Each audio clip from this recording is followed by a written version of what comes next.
And we're back! Finally, guys! I miss YouTube so much and I missed you guys so much. It's been about 4 to 5 months since the last episode that we've uploaded. Actually, I took a quick break because ang dami nating mga projects na ginagawa which I will be announcing one at a time in later videos. We're back to being consistent on YouTube and one of those projects pag-usapan natin ngayon. We're back in Monterazzas Cebu where the Skypod 2.0 or Monterazzas Prime is being built. Pero, syempre, when you're in a subdivision, gusto mong meron tayong magandang clubhouse. And the facility we're talking about today is probably the biggest, most luxurious, for me personally, most awesome clubhouse in Cebu. So guys, today we are going to check out the MonteCima Clubhouse of Monterazzas Cebu.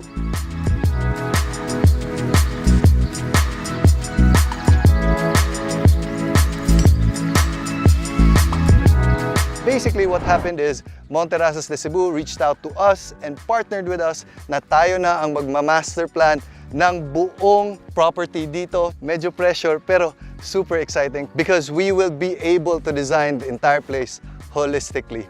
Guys, the first time I've ever stepped foot on this area, parang I had goosebumps because this area is one of the highest points in Monterazzas Cebu and it has a 360-degree view of the city. Sunrise towards this side and dito nakikita na natin yung sun slowly setting in that direction and may fog pa.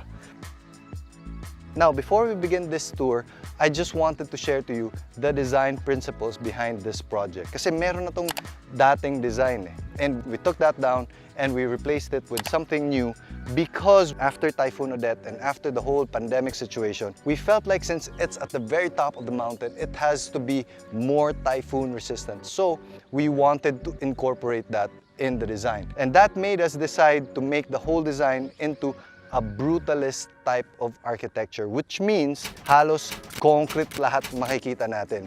And syempre, medyo cold siya tingnan. Nilagyan natin ng foliage all over, may mga landscaping, and it's gonna be as green as possible. Think of it like a Bali resort type of vibe. So, yun yung aim namin dito, Bali resort type of vibe, but in the highest peak of Monterazzas Cebu. Now, speaking of brutalist architecture and incorporating nature in our design, bagay na bagay yung sponsor natin for today's video, which is the Wholesome XL Eco Planet. Now, for any building structure, the most carbon footprint that we impart on our planet is in the construction phase. And syempre, we want to minimize that impact. Now, even here, although we are in a mountain, this was all grass areas. Absolutely no trees were cut down for this project. Now, the Wholesome Eco Planet is an environmentally friendly cement that uses mga byproducts from other industries that make it more sustainable. So instead of a lot of limestone, clay, and silica, it uses mga substitutes.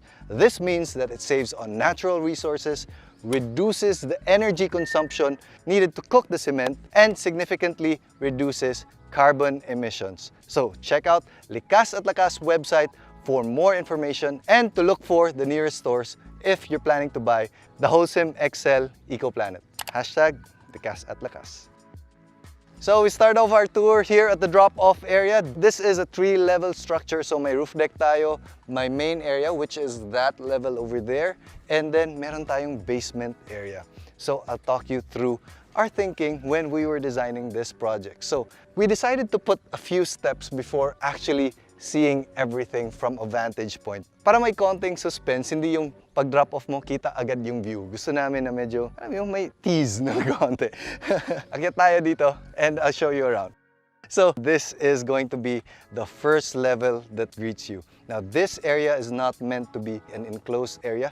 Think of it more as a shaded area. Kasi gusto namin may breeze from left to right and then maaliwalas talaga. This is the area wherein you go swimming, you have like weekend outings with the family and just see your kids running around. This is a very big and spacious area. Once you get this area, you also have a peak of the city view.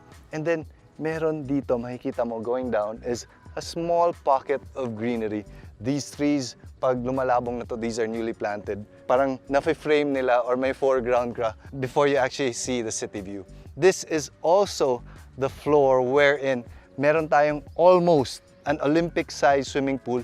Infinity pool siya. But meron din tong ramp going up to the roof deck. Again, this is a full concrete design. So meron tayong roof deck that, number one, is very typhoon resistant.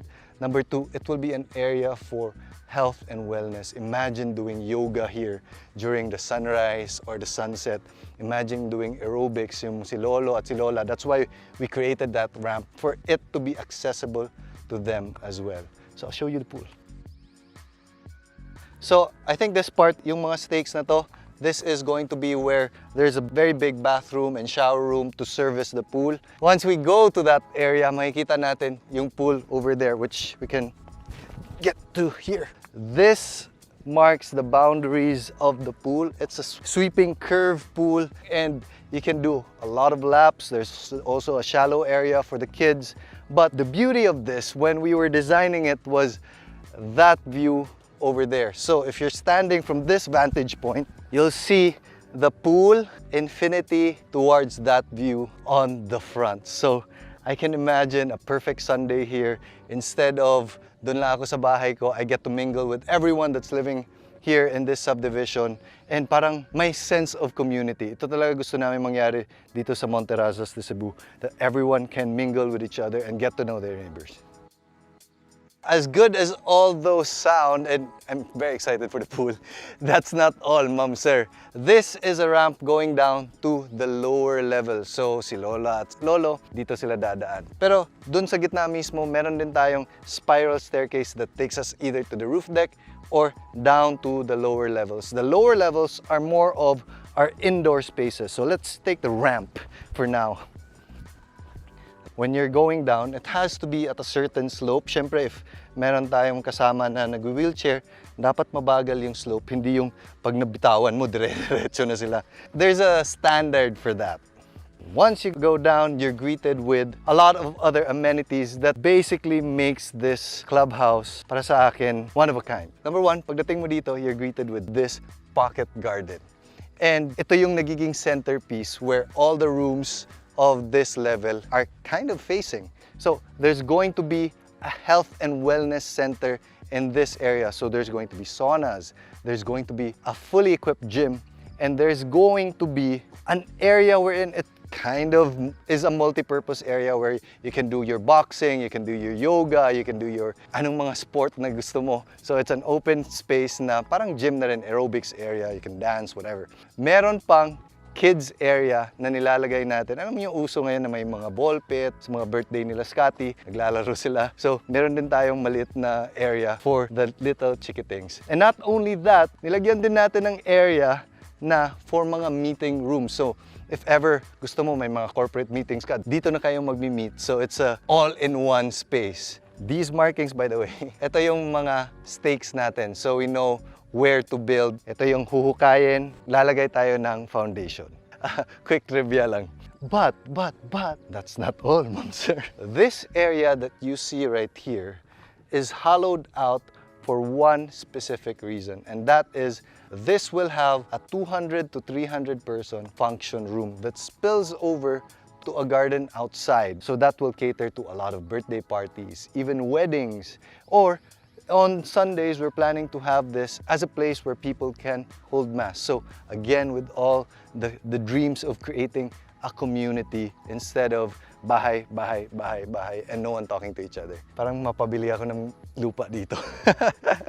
The function room also faces towards a garden right outside. That garden will have mga kiddie amenities, so mga outdoor swing set. We're still thinking of what to put there, but nai-imagine lang namin this whole place to be a place wherein families can gather. This will be a place where people can celebrate their birthdays, their children's party, Mother's Day, Father's Day, even have dates here. We want this to be a center of a community na parang magiging proud yung residents na, oy, meron kami ng ganyan dito. Tara, punta tayo. So this is hopefully going to be that place in the future.